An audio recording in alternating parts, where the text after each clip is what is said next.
C'est un projet clairement un peu fou dans ma tête parce que je ne suis pas alpiniste, je ne suis pas montagnard. Je prends beaucoup de plaisir à le faire parce que c'est énormément de découvertes.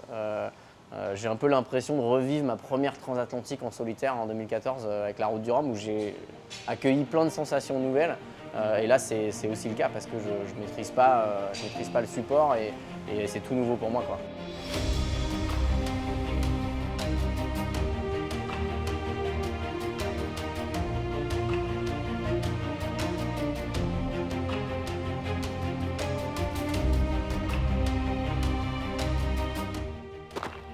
C'est Breton s'ouvre à la collab. Alors, sa Bretagne, partage-nous tes expériences en images.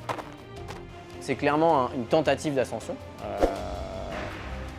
Et c'est surtout un vrai message par rapport à la mucoviscidose, mais aussi pour tous les gens qui souhaitent suivre cette aventure. Et c'est pour moi, en quelque sorte, j'ai envie de leur dire qu'il faut croire en leurs rêves. On n'a pas tous envie d'aller grimper le toit du monde, on n'a pas tous envie de faire un tour du monde à la voile. En revanche, on a tous des rêves et ouais, c'est ça, c'est de leur dire d'aller au bout de leurs rêves, au bout de leurs envies et croire que rien n'est impossible.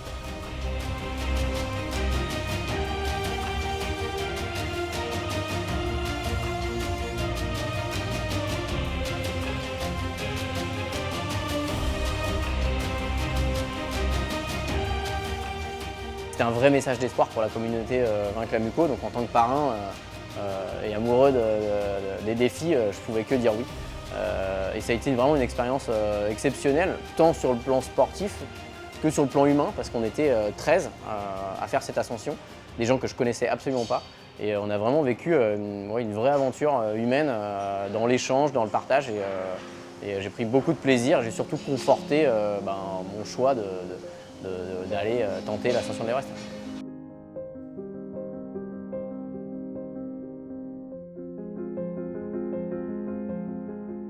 Depuis que je suis gamin, en fait, j'avais un voisin qui était atteint de cette maladie. Lui greffé cœur et poumon. C'est une maladie génétique qui désagrège les voies respiratoires et système digestif. Et du coup, avec mes parents, on a œuvré sur l'événement annuel, les Virades de l'Espoir, fin septembre de chaque année. Et du coup, quand j'ai fait une première aventure sur l'Atlantique, la Route du Rhum, je me suis dit je vais demander à ce voisin de venir symboliquement hisser le drapeau de l'association dans la mâture du bateau. Et l'association m'a contacté ensuite pour qu'on lie un partenariat.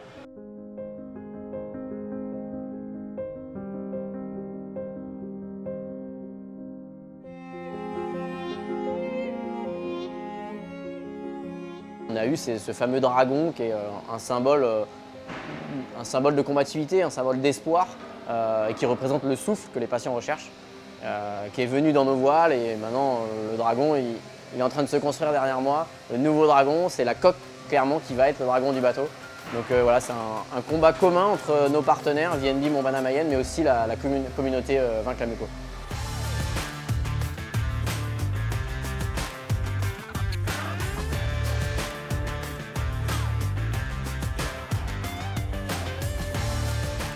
C'est un défi déjà de construire un nouveau bateau, ça c'est clair. Ce qui me passionne, c'est à la fois la gestion de projet et puis ensuite aller naviguer sur les océans. Là, j'ai la chance de créer un outil qui nous servira pendant les 4 prochaines saisons. Et on le met un peu déjà à nos couleurs, mais surtout à notre patte. On l'utilisera comme on l'avait imaginé sur les ordinateurs.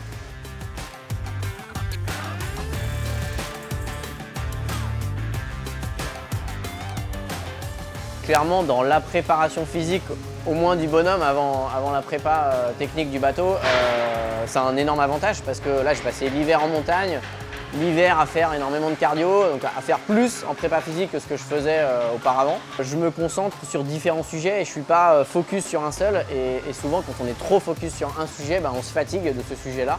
Là, j'aime alterner et échanger de support, échanger de sujets. Donc, non, clairement, moi, ça fait que me booster, quoi.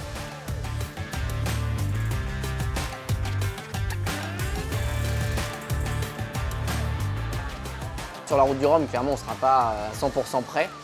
L'objectif, il est de finir cette course, de se qualifier pour le Vendée Globe et ensuite de pouvoir tirer très très fort sur le bateau sur les courses d'après. C'est Maxime Sorel, c'est Breton.